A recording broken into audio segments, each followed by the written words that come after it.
Сәлеметсіздер ме, құрметті 10-шы сынып оқушылары? Бүгін бізде қазақ әдебиеті пәнінен 90-дық жиынтық бағалау. 90 бойынша жиынтық бағалауға шолу жасап алайық. Жұмыстың ұзақтығы 45 минут. Түсіну және жауап беру тапсырмаларын орындауға 5 минут. Анализ және интерпретация тапсырмаларын орындауға 10 минут. Бағалау және салыстыру тапсырмаларын орындауға 30 минут уақыт беріледі. Жалпы балл саны 30. Тапсырмалардың түрлеріне тоқталатын болсақ, таңдауды қажет ететін сұрақтар, қысқа жауапты қажет ететін сұрақтар, жазбаша толық жауапты қажет ететін сұрақтар болады. Жиынтық бағалаудың құрылымы. 90-дық жиынтық бағалау 3 бөлімнен тұрады. Бірінші бөлім түсіну және жауап беру тапсырмаларын, екінші бөлім анализ және интерпретация тапсырмаларын, үшінші бөлім бағалау және салыстыруды тексеруге арналған тапсырмаларды қамтиды.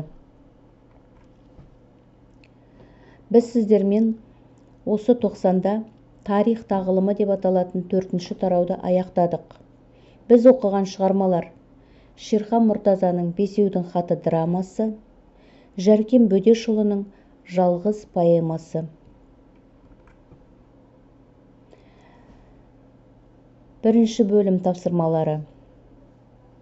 Құрметті оқушылар, тапсырмаларды міндетті түрде дұрыс нөмірлеп отыруларыңыз қажет. Бірінші: бұқпадан шыққан жау жаман, бүйірден шыққан дау жаман. Бұл драмадағы қай кейіпкердің сөзі? Екінші: Голощекин әуелі тұтығып, либерализмнің шегі болмаушы ма еді? Бұл не, Иванов? Бұл бізді қайдағы бір қаныпезер деспоттар мен тирандарға тең еді ғой. Сонда да түсінбедіңдер ме? Үзіндіде Голощекин қандай оқиғаға байланысты ашуға булықты? Үшінші: Қарой бір уыс топырақ сөзі қай тұлғаға қатысты айтылған? Төртінші: Жәркен Бөдеш Жалғыз поэмасының кіріспесінде қай жануар туралы айтады? Бесінші: Жалғыз поэмасында есімі кездескен қазақтың батырлары.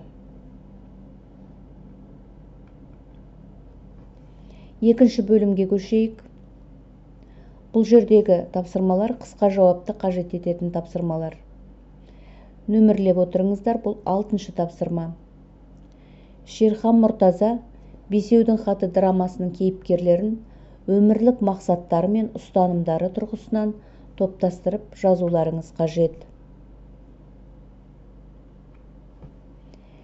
Жетінші: Жәркен Бөдештің Жалғыз поэмасынан алынған үзіндіні оқып, автордың шығармада көтерілген мәселеге қатысты қарым-қатынасын анықтаңыз. Үзіндіні мен сіздерге оқып берейін.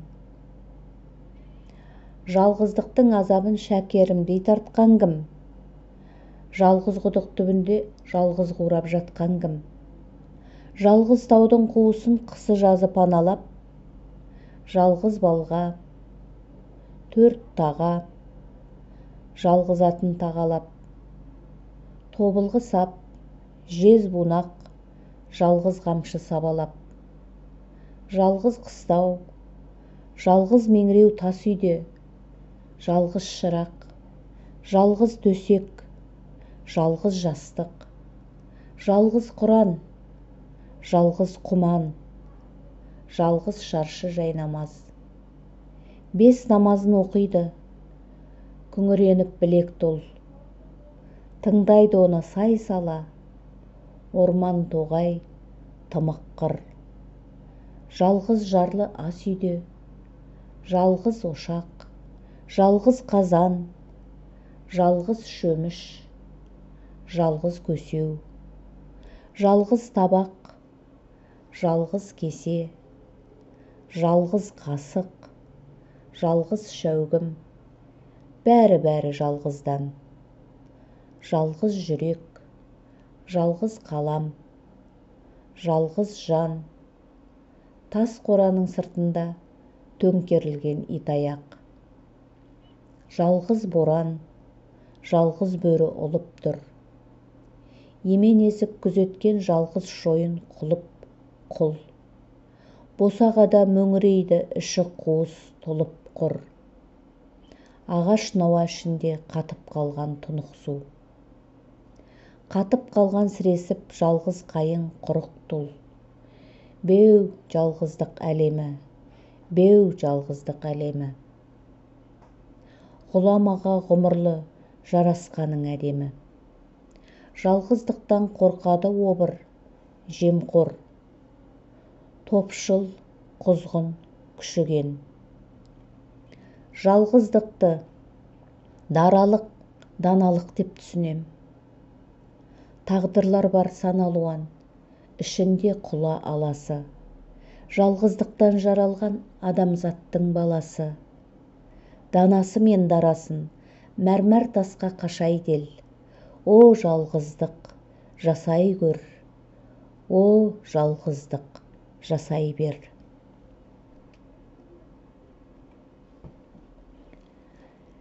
Сегізінші тапсырма.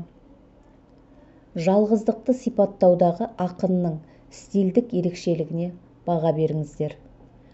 Шығармадағы автор бейнесінің көрінісін талдап жазыңыздар.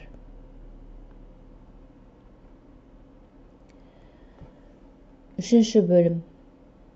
Бұл тапсырма жазбаша толық жауапты қажет етеді. Бұл 9-шы тапсырма. Шерхан Мұртазаның Бесеудің хаты драмасының негізінде жаңа дәуір ұрпағының атынан Ғабит Мүсіреповке өлең немесе хат жазыңыз. Бұл жерде сіздер Ғабит Мүсіреповке өлең жолдасаңыздар болады, не болмаса хат жазсаңыздар болады. Құрметті оқушылар, 90-дық жиынтық бағалау жұмысын жазу барысында міндетті түрде дескрипторға сүйеніңіздер. Бірінші 5 сұрақ, тест сұрақтары, бұл жерде дұрыс нұсқаны анықтай алғандарыңызға 1 ұпайдан аласыздар. 6-шы тапсырмада кейіпкердің ерекшеліктерін анықтағандарыңызға 1 ұпай, кейіпкердің типтік образдарын анықтағандарыңызға 1 ұпай, кейіпкерлердің ерекшеліктеріне сай топтастыра алғандарыңызға 1 ұпай, кейіпкерді типтік образдарына сай топтастырғандарыңызға 1 ұпай. Соңында өз көзқарастарыңызды білдіргендеріңізге 1 ұпай беріледі.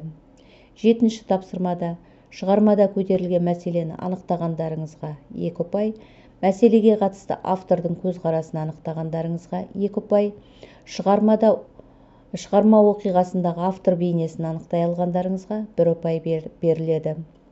8-ші тапсырмада ақынның стильдік ерекшелігіне баға бере алғандарыңызға 2 ұпай, автор бейнесін талдай алғандарыңызға 2 ұпай, өз ойларыңызды дәлелдеп жеткізе алғандарыңызға 1 ұпай беріледі. 9-ші тапсырмада жаңа заман өкілінің рөлінде жаза алғандарыңызға 1 ұпай, ойларыңызды шығармашылықпен жеткізе алғандарыңызға 2 ұпай, жазба жұмысының құрылымын сақтағандарыңызға 1 ұпай, грамматикалық ережелерді сақтағандарыңызға 1 ұпай, пунктуациялық ережелерді сақтағандарыңызға 1 ұпай, берілген тақырыпқа өз көзқарастарыңызды дәлелдеп жаза алғандарыңызға 2 ұпай, шығарманың мазмұнын дәлелдер келтіре отырып жазғандарыңызға 2 ұпай беріледі. Жалпы ұпай саны 30.